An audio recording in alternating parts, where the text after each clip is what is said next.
Assalamualaikum warahmatullahi wabarakatuh. Sebelumnya, perkenalkan saya Vicky Nurfitria dan rekan saya Mary Aulia Astuti.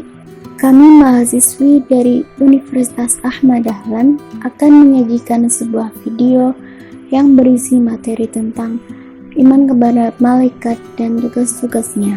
Baik, yang pertama saya akan menjelaskan tentang pengertian iman kepada malaikat. Iman secara bahasa mempunyai arti percaya atau yakin. Iman dari segi istilah artinya meyakini setulus hati yang mengakar kuat, mengucapkan dengan lisan, dan mengamalkan dengan seluruh anggota badan. Iman kepada malaikat adalah meyakini dengan sepenuh hati bahwa Allah Subhanahu wa Ta'ala menciptakan malaikat sebagai makhluk gaib yang diutus untuk melaksanakan segala perintahnya. Hukum beriman kepada malaikat adalah fardhu ain, yang merupakan bagian dari salah satu rukun iman. Jadi, malaikat adalah makhluk yang menyampaikan sesuatu dari Allah Subhanahu wa Ta'ala.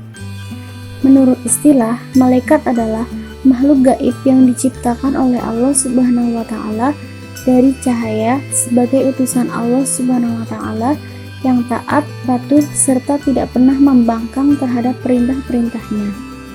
Kata malaikat berasal dari bahasa Arab yaitu malaikah, yang merupakan bentuk jamak dari kata malak yang terambil dari kata laka yang berarti menyampaikan sesuatu. Penciptaan malaikat. Dalam sebuah hadis Rasulullah SAW bersabda, yang artinya dari Aisyah berkata, Rasulullah SAW bersabda, malaikat diciptakan dari cahaya, jin diciptakan dari api yang menyala-nyala, dan Adam diciptakan dari sesuatu yang telah disebutkan ciri-cirinya untuk kalian.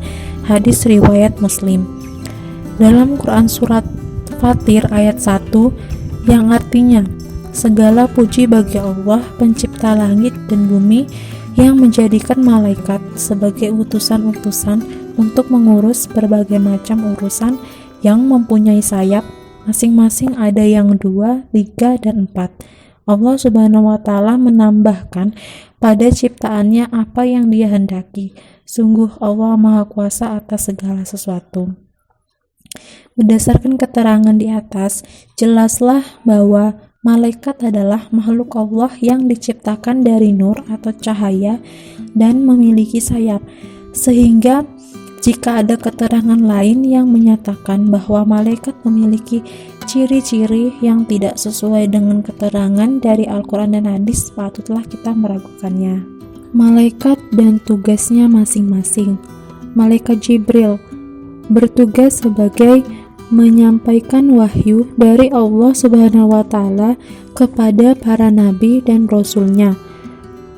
Malaikat Mikail bertugas sebagai mengatur urusan makhluk Allah Subhanahu wa Ta'ala sekaligus mengatur rezeki terutama kepada manusia. Ia bertugas mengatur air, menurunkan hujan atau petir, membagikan rezeki kepada manusia, tumbuh-tumbuhan, juga hewan-hewan, dan lain-lain di muka bumi ini. Malaikat Israel bertugas sebagai mencabut nyawa semua makhluk termasuk dirinya sendiri. Malaikat Israfil diberi tugas meniup sangkakala. Israfil selalu memegang trompet suci yang terletak di bibirnya selama berabad-abad, menunggu perintah dari Allah Subhanahu wa Ta'ala untuk meniupnya pada hari kiamat. Pada hari itu, ia akan turun ke bumi dan berdiri di batu atau bukit suci di Yerusalem. Tiupan pertama akan menghancurkan dunia beserta isinya. Tiupan kedua akan mematikan para malaikat, dan tiupan ketiga akan membangkitkan orang-orang yang telah mati dan mengumpulkan mereka di padang mahsyar. Malaikat Mungkar dan Nakir bertugas sebagai bertanya kepada orang yang sudah mati di alam kubur. Malaikat Raqib bertugas sebagai mencatat segala amal kebaikan manusia. Malaikat Atid bertugas mencatat segala amal keburukan manusia.